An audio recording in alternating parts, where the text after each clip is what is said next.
To locate large intestine 20, find the midpoint of your left ali nasi.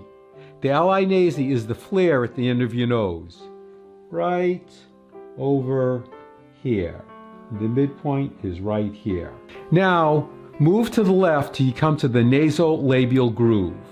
The nasolabial groove is that fold that runs from the side of your nose, right up here, to the corner of your mouth, down like this.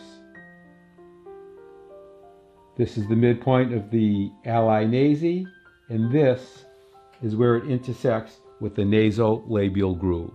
Push in to find a spot that is sensitive, sore, tender, or painful. That is large intestine 20.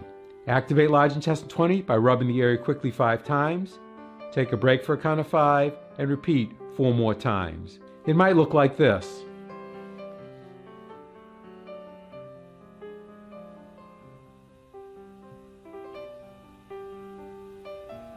Or if you have a Tei Shin, it might look like this.